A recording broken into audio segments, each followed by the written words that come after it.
Herkese merhaba arkadaşlar. Emanet Listesi yeni bölüm analiz videoma hepiniz hoş geldiniz. Dizimizi daha rahat izleyebilmeniz için birçok altyazı ile eklemiş bulunmaktayım. İstediğiniz altyazıyı videonun sağ alt altyazılar kısmından seçebilirsiniz. Lafı daha fazla uzatmadan dizimize geçelim. Yaman ve Seher'in ayrılmasını istemiyorsanız, İkbal ve Zuhal'in artık kötülük bulsun diyorsanız beğeni tuşuna basalım ve kaç kişi olduğumuzu görelim. Seher Yusuf için Yaman'ı terk etmek durumunda kalacak mı? Yusuf artık yaşamına hastanede mi devam edecek? Yaman ve Seher'in sahte evlilikleri bir mucize sonucu gerçek evliliğe dönüşecek mi? İkbal ve Zuhal'in kirli planları gün yüzüne çıkacak mı? Yaman sahte dosyaların gerçek olmadığını Nedim sayesinde mi anlayacak? İşte bütün sorularınıza cevap vereceğim arkadaşlar. Bu videoyu sonuna kadar izlemenizi tavsiye ederim. Emanet Listesi'nin yeni bölümünde Seher Yusuf'un yaşadıklarını şahit oldukça kendini harap edecek. Seher Yusuf'un yaşamasını istese de şu an için bir çare bulamayacak. Çünkü Yusuf tedavi olmaya başlamadıkça bu hastalıktan kurtulamayacak. Ama Yaman Seher'in her zaman yanında olacak. Ve Yaman Seher'in yanında olup ona bu süreci atlatmasına yardımcı olacak hem de kendine moral verecek. Seher ise Yaman'ın yeniden kendisine değer verdiğini görünce çok sevinecek. Ama Seher'in diğer bir yanında Yaman'a güvenmek istemeyecek. Çünkü Seher hala Yaman'ın kendisine yaptıklarını unutmadı. Seher Yaman'ın yeniden kendisini kandırdığını düşünmekte. Bu yüzden Seher eskisine göre Yaman'a daha soğuk davranacak. Seher geçmişte yaşadıklarını yeniden yaşamak istemeyecek. Bu yüzden Yaman ve Seher arasında az da olsa bir ayrılık olacak. Ama hatırlarsanız önceki bölümde Yaman çocukluğundaki eve gitmişti. Yaman orada neden kendisi değil de Yusuf'un hastalandığını söylemişti. Yaman tam intihar etmeyi düşünürken Seher yetişmişti.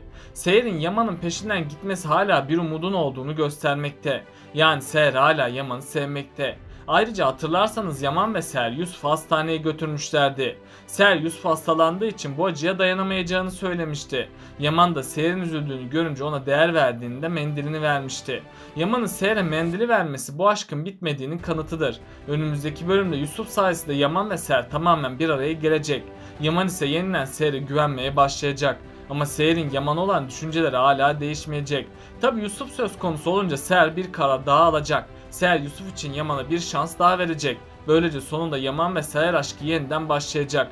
Yusuf'un ise hastalığı gün geçtikçe ilerlemeye başlayacak. Seher ve Yaman ise hemen tedavi işlemlerine başlayacaklar. Bu süreçte Yaman ve Seher'e büyük bir sorumluluk düşecek. Çünkü Yusuf'un tedavi sürecinde psikolojisi bozulacak. Eğer Yusuf bu travmayı başarıyla atlatırsa daha sağlıklı birisine dönüşecek. Ama tam tersine Seher ve Yaman yine ayrılırsa Yusuf daha da üzülecek. Bunun sonucunda da Yusuf'un hastalığı geri dönülemez bir noktaya gelecek. Onun için Yaman ve Seher'in hep bir arada kalması gerekecek. Kaderin oyunu Yaman ile Seher'i her şeye rağmen yeniden bir araya getirecek. Önümüzdeki bölümlerde Yusuf tedavi olduğu için durumu iyiye gidecek. Yusuf'un kolundaki morluklar azalmaya başlayacak. Doktorlar da Yusuf'un durumunun iyiye gittiğini belirtecekler. Seher ise bu haberi duyunca çok mutlu olacak. Ama tam o sırada Yusuf artık tedavilere bir yanıt vermeyecek. Bunun üzerine Yusuf hastaneye kaldırılmak zorunda kalacak. Yaman ise Yusuf'un iyileşmesi için bir çözüm yolu aramaya başlayacak. Seher de Yaman'a bu konuda destek olacak. Doktorlar ise Yusuf'un kurtulması için ilik naklinin gerektiğini söyleyecekler. Ama Yusuf'un ameliyat olması için uygun iliğin bulunması gerektiğini belirtecekler. Yaman da hemen tüm konaktakilerine haber verecek. Yaman tüm çalışanlarına ve konaktakilerine kan testi yaptıracak. Tabi hiçbirinin iliği Yusuf'un bedeniyle uyumlu olmayacak. Yaman ve Seher de çaresizce bir mucizenin gerçekleşmesini bekleyecek. Ardından günler geçecek. Yusuf bir sabah uykudan kalktığında saçlarının döküldüğünü fark edecek. Yusuf saçları döküldüğü için hemen Yaman ve Seher'in yanına gidecek. Yusuf korku dolu gözlerle saçlarının döküldüğünü söyleyecek. Yaman da bu üzüntüye dayanamayıp hemen oradan ayrılacak. Ama Seher Yaman'ı sakinleştirecek. Daha sonradan Yusuf için Yaman tüm saçını kesecek. Seher de Yusuf ile birlikte saçını kısaltacak. Ziya ve Cenger de saçlarını kesecek. Böylece Yusuf bu travmanın da üstesinden gelmiş olacak.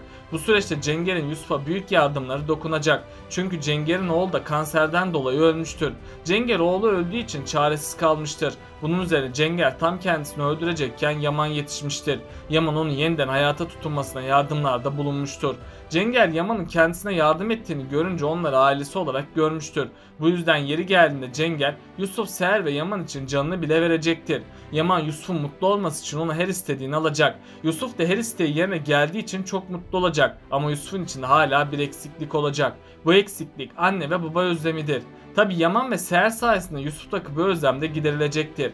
Seher Yusuf'a anne olacak, Yaman da Yusuf'a baba olacak. Bu aşk devam ettikçe Yusuf yaşama tutunacak. Büyük ihtimalle Yusuf her şeye rağmen ölmeyecek. Hatta Yusuf iki ihtimale göre kurtulacak. Birinci ihtimal Yaman Arif babanın yanına gidecek ve Yusuf'a uyumlu iyiliğin bulunmaması halinde onun öleceğini belirtecek. Arif baba ise her zaman bir umudun olduğunu Yaman'a söyleyecek ve Arif baba Yaman'ın üzülmesini isteyecek. Yaman da Arif babanın sözleri üzerine ayakta dimdik durmaya devam edecek. Arif baba ise Yusuf hastalığı sürecini düşünecek. Tam o sırada Arif babanın aklına Ali gelecek. Arif baba Ali'nin Yusuf'u kurtarabileceğini düşünecek. Bunun üzerine Arif baba Ali'nin yanına gidecek. Ali ilk başlarda ne olup bittiğine bir anlam veremeyecek. Tabi sonradan Ali Yusuf'un hastalandığını öğrenecek. Ali Yaman'ın kardeşi olduğunu bilmese de Yusuf için hastaneye gidecek. Ali hastaneye gittiğinde hemşireler Ali'ye kan testi yaptıracaklar. Ardından test sonuçları çıkacak. Test sonuçlarını gören Ali büyük bir şok geçirecek. Çünkü Ali Yusuf'un iliğiyle %99 uyumlu olduğunu görecek. Ali bu uyumu görünce kendi geçmişini sorgulamaya başlayacak. Hatta Ali Yaman'ın kim olduğunu araştırmaya başlayacak. O süre içinde Ali Yusuf'a iliğini vermek için gerekli işlemleri başlatacak. Tüm doktorlar da hemen ameliyat hazırlıklarını başlatacak. Bu süreç herkes için çok zor geçecek. Artık dakikalar Yusuf'un aleyhine işleyecek. Çünkü Yusuf'un bu küçük bedeni bu acılara daha fazla dayanamayacak. Sonunda Yusuf'un ameliyatı gerçekleşecek. Herkes doktorlardan olumlu bir cevap bekleyecek. Doktorlar ise Yusuf'un ameliyatını başarılı bir şekilde gerçekleştirecek. Bu haberle tüm ailede bayram sevinci yaşanacak. Böylece Yaman ve Seher aşkı ikinci kez yeniden küllerinden doğacak. İkinci ihtimal ise Yusuf'a iliğini Selim verecek. Eğer Ali değil de Selim Yusuf'a iliğini verirse bu herkes için bir yıkıma dönüşecek. Çünkü Seher Yusuf için Yaman'dan ayrılmak zorunda kalacak. Selim kendi iliği karşısında Seher'in Yaman'dan ayrılmasını isteyecek. Seher ilk başlarda Selim'in bu isteğini asla kabul etmeyecek. Ama Seher sonradan Selim'in bu isteğini kabul edecek. Çünkü Seher Yusuf'un için ablasına bir söz verdi ve ne pahasına olursa olsun Yusuf için yaşayacağını söylemişti. Büyük ihtimalle İkbal, Seher ve Yaman'ın yeniden bir araya geldiğini görecek. İkbal bu sebepten dolayı çok öfkelenecek. Çünkü Seher Yaman ile evli kalırsa Kırımlı mirasını elde edemeyeceğini sanacak. Bunun sonucunda da İkbal ve Zuhal yeniden bir plan yapacak. İkbal Selim'i arayıp Yusuf'un hasta olduğunu söyleyecek. Selim ise bunun Seher ile ilgisinin ne olduğunu soracak. İkbal ise Selim'e yapacağı planı anlatacak. İkbal Selim'e eğer iliğini Yusuf'a uyarsa Seher'i elde edebilirsin diyecek. Selim de hemen hastaneye gidip kan testi yaptıracak. Selim'in iliği Yusuf ile uyumlu olacak. Selim bu haberi alır almaz bunu Seher'e karşı koz olarak kullanacak. Selim Yusuf'un yaşaması karşılığında Seher'in Yaman'dan boşanmasını isteyecek. Seher de çaresizce Selim'in bu isteğini kabul edecek. Önceleri Yaman Seher'e kötülükler yapmaktaydı. Bu sefer de Seher Yaman'ın kendisinden soğuması için elinden geleni yapacak. Yaman Seher'in neden kendisine kötü davrandığına bir anlam veremeyecek. Sonradan Yaman Seher'in artık kendisini sevmediğini düşünecek. Bunun sonucunda da Yaman sahte dosyaları hatırlayacak. Yaman sahte dosyaları hatırladığında Seher'in bir hain olduğunu düşünecek. Yaman ardından Seher ile olan evliliğini bitirme noktasına getirecek. Eğer Yaman ve Seher bu hataya düşerlerse sonunda boşanacaklar. Seher Yaman'dan boşanıp konaktan ayrılmak zorunda kalacak. Yaman da Seher'in konaktan gitmesiyle çok üzülecek. Yusuf ise sonunda tamamen iyileşmiş olacak. Seher'in fedakarlığı sayesinde Yusuf kurtulacak. Ama Yusuf Seher gittiği için üzülecek. Seher'in yokluğu konakta bir yasın oluşmasına neden olacak. Selim ise Seher'i elde ettiği için çok mutlu olacak. Ama Selim Seher'in üzgün halini gördükçe üzülmeye başlayacak. Sonradan Selim Seher'in acı çekmesine dayanamaz hale gelecek. Selim Seher için Seher'e olan aşkını feda edecek. Yani Selim Seher'i kendi isteğiyle terk edecek. Selim Seher'den ayrılmadan önce gerçekleri herkese anlatmaya çalışacak. Selim Yaman'a önemli bir konu hakkında konuşmak istediğini belirtecek. Yaman ilk başlarda onun bu isteğini kabul etmeyecek. Ama sonradan Yaman Selim'in bu isteğini kabul edip onunla görüşmeye gidecek. Selim ise gerçekleri bir bir Yaman'a anlatacak. Yani Selim sahte dosyaların gerçek olmadığını Yaman'a söyleyecek. Yaman bu haberi duyunca hayatının şokunu yaşayacak. Çünkü Yaman Seher'in suçsuz olduğunun farkına varacak.